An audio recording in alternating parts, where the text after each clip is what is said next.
Aloha. I'm Major Ben Weimers. In this character analysis, we will look at Colonel Keith Davenport from the 12 O'Clock High movie. Colonel Davenport was the group commander of the 918th Bomb Group, a group that was known to have stinking luck or bad luck. Through the early courses of events, Colonel Davenport was fired as that group commander. And in failures where we can learn the most as leaders. So the question that this analysis focuses on is, why was Colonel Davenport fired? So Colonel Davenport led at the inception of daylight bombing when air power was first becoming its own force. As with any aspect of war, airmen in World War II experienced several gruesome sights. We first learned about Colonel Davenport as a leader following a mission involving a loss of life. During this mission, the pilot was injured, and the crew needed to forcefully remove the pilot from the controls of an aircraft. Colonel Keith Davenport recognized a complicated situation. He intervened, and he discovered the truth of the matter. He discovered what actually happened. Through this process, Colonel Davenport identified an excellent opportunity to reward a member of his unit by nominating them for the Medal of Honor. These are the actions of a passionate leader who understands how to lead in dynamic and changing environments. Colonel Davenport, from this example, we can clearly see that he cares for his crews and he cares for his members. However, in the military, we must put our people in harm's way to accomplish the mission. Colonel Davenport has a very people-focused leadership, and he may overvalue and seems to overvalue his people at the cost of accomplishing the mission. We learn more about Colonel Davenport's leadership and critical thinking when he received orders for the next day's mission. When receiving orders after 3 continuous days of missions and going on to a 4th, he recognized an anomaly in the orders. The orders directed the formation to fly and bomb at 9,000 feet. The usual altitude, as they say, is 19,000 feet. This is a much lower altitude and is a dangerous altitude, as they said in the movie. So this change was immediately assumed as a mistake. Colonel Davenport then engaged his senior leaders, Brigadier General Savage, to try and rectify the situation. To Colonel Davenport's credit, this shows the leader not following orders at face value. Making sure that he critically thinks through what is being asked of him, and understanding what is being asked, what kind of impact it has on him and his crew and his people. This is in their conversation. I think that General Savage told him not to do, to just follow essentially a blind order. More about trust, but this shows that Colonel Davenport's thinking critically. In contrast, though, Colonel Davenport failed to critically think about the development of his people. General Pritchard relieved him of command as a result of his failure to critically think. Colonel Davenport repetitively gave his troops the benefit of the doubt and chalked up their mistakes to stinking luck.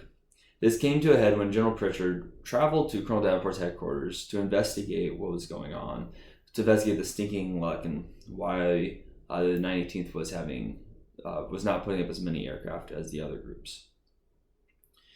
While at Colonel Davenport's headquarters, General Pritchard received a debriefing on Colonel Davenport's mission. In this mission, Colonel Davenport's group was laid over the target and received heavy losses.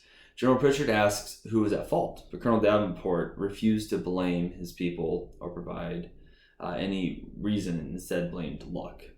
This indicates that Colonel Davenport did not critically think about it when it came to his people. Lieutenant Zimmerman, the mission navigator, knew that he was at fault in the situation. He confessed to General Pritchard. However, Colonel Davenport refused to allow Lieutenant Zimmerman to take the blame. And again, he says, stinking luck, and he told Zimmerman not to worry about it. General Pritchard excused all of the people from the room except for General Savage and Colonel Davenport. General Pritchard discussed with Colonel Davenport about luck and why it is necessary to identify and address those at fault in this mission.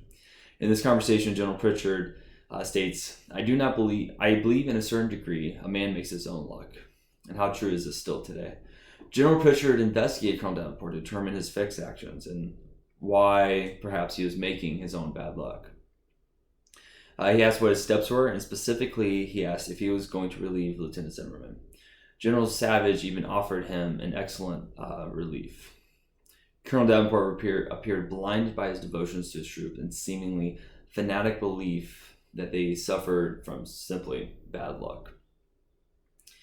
Colonel Davenport's failure to recognize a fault in his subordinate hold them accountable, and take corrective actions caused Colonel Davenport to be relieved of command. So because Colonel Davenport refused to relieve Lieutenant Zimmerman as navigator, General Pritchard relieved Colonel Davenport. And again, because he failed to hold his people accountable and allow them to make excuses. Later in the movie, Colonel Davenport learned from his mistakes. He recognized he was too close to his troops. He was unable to take actions necessary for his command. He used his knowledge to advise General Savage, his replacement, not to make the same mistakes as him. However, General Savage disagreed with how to best approach the problem. From Colonel Davenport, we as developing leaders can learn to maintain the ability to lead and think critically. It is important to know our troops and to learn how they work. It is important to remember they are people with motivation and desires, but we must maintain the ability to make the hard decisions and ensure the mission of success of the mission. Because the lieutenant lapsed in his navigator responsibilities, he caused heavy losses from the mission. And without the corrective actions, the lieutenant would probably not have taken the actions necessary to improve his abilities. Thus, by blaming stinking luck, Colonel Davenport robbed this growth development from his troops.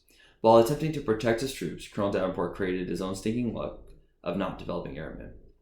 Perhaps he thought it was more ethical to protect his troops. To approach it from an ethical perspective, Colonel Davenport made excuses for his troops. This built an environment where troops were allowed to not critically think about things for themselves. It allowed them to easily rely on excuses and not fly. And as we know from the movie, the defensive posture of the bombing formation was designed so there's maximum defensive power for every aircraft that's in the air. So if you don't put an aircraft in the air, that's one less aspect of defensive power to protect the rest of the crew. So by allowing his crews to make mistakes and not fly, he created an environment where his troops were less protected when they did fly. There's a lot we can learn from Colonel Davenport's action as commanders, and hopefully you can find this beneficial. So thank you for listening. Mahalo.